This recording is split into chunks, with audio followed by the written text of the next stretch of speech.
Now, just because we're YouTubers doesn't mean we don't have issues in the lawn, doesn't mean we don't make mistakes, and it doesn't mean that things are always perfect. I mean, a lot of it is looking good, and we are in a drought. But see those spots, all those brown spots? That is drought stress. So what can we do about it? Here in Canada, what can we do about it? You can put Dawn dish soap or baby shampoo. As long as it's not antibacterial, you will be fine. Now, I'll go over the rates just so you guys, because you guys ask me that a lot. What are the rates? How much do I mix with water and what do you put down? First thing I'm going to tell you is that's really not that important. The frequency of you doing it is more important than how much. So let me show you that. We'll go back inside and I'll explain it a little bit better. So my application rate for just straight Dawn onto my lawn is a half cup per 1,000 square feet. That's how I use it. Now, some people will say that's not enough. Some people will say that's too much. This is how I use it, and it works awesome. So don't be afraid of putting down too much. Don't be afraid about putting too little. As long as you're getting those applications down, you won't burn or hurt your lawn at all. You can lay this stuff on extremely heavy and you'll be fine. It's only going to benefit the soil, and it's also going to help take care of those grubs. As you can tell from the video thumbnail and title, I do keep this stuff on hand all the time. It's no joke. I got one, I got two, and I got this. I'll show you the rest of the stuff. Hope you guys enjoy this one and find it very informative, because I hope it is. Let's go. If I just answered your only question about Dawn and how much to apply on your lawn, thanks for checking in. Make sure you leave a like on the way out. Now, for those of you more curious who actually watch a fair amount of my video, then this is going to be a little bit more informative, a little bit more in-depth. So let's talk lawn tonics, or beer lawn tonics. That is a crazy word, beer lawn tonics. Okay, so the beer lawn tonics can harm your lawn. Yes, if you apply it too heavily. Dawn, throw it down as much as you want. This is your replacement for Hydrotane that we cannot get here in Canada. And obviously, this video is directed at Canadians. So, with that, I'm going to show you a little bit more, and a big shout out to Jay Outdoors for the good questions and inspiring me to make this video, which I hope is a success. So click the subscribe button, leave a comment down below if I don't answer your questions, and leave a like as soon as you hit the video, because that helps us out a lot. And I'm a Canadian lawn care guy. My videos don't get pushed out because I can't give you guys Hydrotane or Next products or anything. I can't give you guys those fancy chemicals. I just can't do it. We got Scott's, which is my favorite, and we got some Dawn and some other stuff I'm going to show you. We got beer for a beer lawn tonic. Let's get started. I hope you enjoy it. Let's go. If you're still here, thanks for sticking around this long into the video. So the elusive beer lawn tonic. Beer lawn tonic. I'm going to show you the ingredients.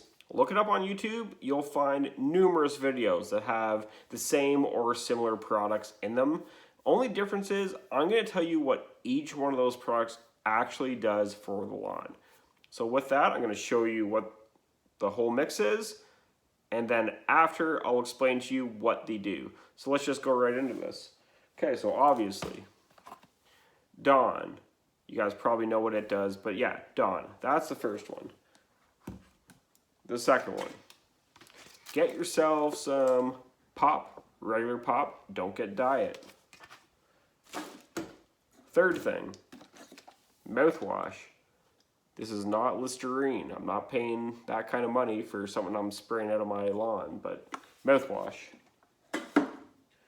Okay, now this is the one that will harm your lawn, and this is why you don't want to over apply a lawn tonic. So this is magnesium sulfate, otherwise known as, yes, Epsom salts. And then the last thing would obviously be to a beer lawn tonic, a beer. Now you don't want to use a light beer.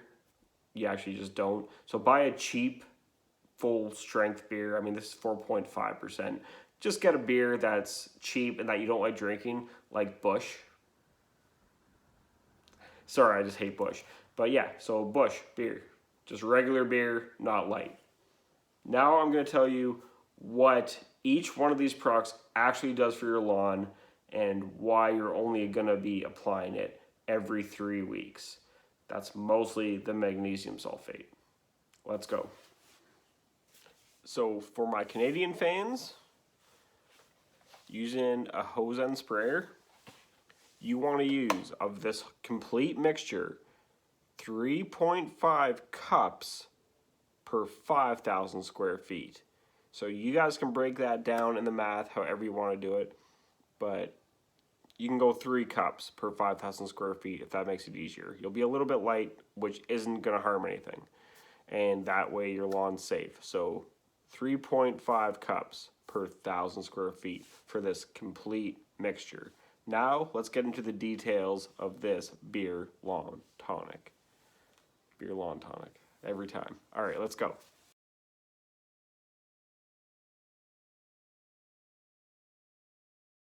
So mix this into like a 2-gallon bucket or whatever you have laying around. So the first thing you want to start with, 2 cups of Dawn or baby shampoo dish soap will be fine. 2 cups. For your lawn tonic, first thing you're going to want to start with is the dish soap or the baby shampoo, the Dawn, whatever you're using, either will be fine, not antibacterial. So get a bucket, a pail, whatever you have laying around. 2 cups of that soap go into that bucket. Now I'll explain to you what that does. This one should be self-explanatory, but let's get into it anyways. Why not? If you're not subscribed, you won't know this. If you are, you'll know exactly what the soap does. It's going to help the water, the mixture penetrate the soil. It's going to loosen the soil, making this application more effective.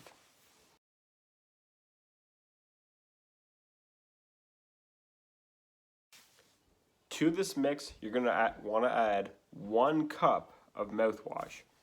So what's the mouthwash going to do? The mouthwash actually helps kill insects, whether it be ants, beetles, earwigs. The list goes on. It's going to help kill them and keep the bugs out of your yard. So that's what the mouthwash does. No one ever explains that to you. Like, what's mouthwash for? It helps kill bugs in your yard. So 1 cup goes into the pail, bucket, whatever you got.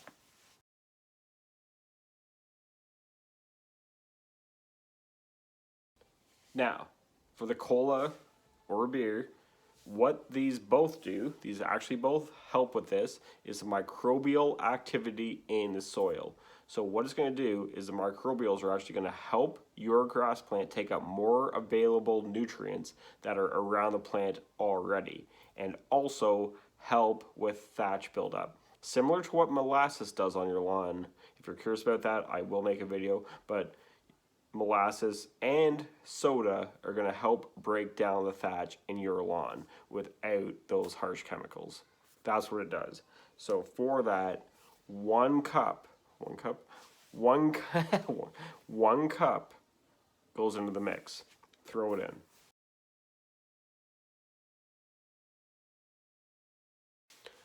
Now that you've thrown all those things into your bucket, the last one you want to add is, yes, the Epsom salts. Now this one is the one that is going to hurt the lawn if you over apply it. So be careful. You want to add 1/2 cup of Epsom salts to the mixture you already have, stir it in, make sure it's dissolved. Now what's the Epsom salt going to do? Obviously, maybe not so obviously, Epsom salt is going to provide nitrogen. When your plant is going through any phase, growth, it needs nitrogen. That's why it's the first number on every single bag or bottle of fertilizer. It's the most important. So that's what the Epsom salt does. It's your nitrogen infusion, if you will. So that's what you're going to mix in last to make sure that it dissolves into the liquid you already have into your pail, cup, whatever you're using. Now, the last thing you want to do is throw that mixture that you have in your bucket, pail, whatever you have, into a hose and sprayer and spray your lawn evenly. Don't stay in one spot too long. Don't do it too quick. Just a nice even coat. Walk back at a good pace and you should be just fine. And within a few days, you should notice a difference in green up and with the moisture retention, what this is all about. When it comes to Dawn, moisture retention, water going down into the root zone, that's the important thing. I hope you like this video. So click the subscribe button if you haven't already, and if you are, thank you very much. But click that subscribe button, hit the like button or the thumbs down. I really don't give a shit. Just click one of those buttons and I'll appreciate it. So I hope you found this informative. If you didn't, then let me know in the comments. If you did find it very informative, leave it down in the comments. Let me know that I did a good job, because that's what I'm trying to do. Like I said, this video was put forth because a subscriber asked me to do so. He didn't straight up ask me, but I felt it was a good idea. So I do appreciate all you guys. We've hit 330 subscribers. That's awesome. Let's keep going with this. Let's keep momentum going, and we'll obviously see you in the next one. This has been Backwoods with informative information. Let's go, Canada.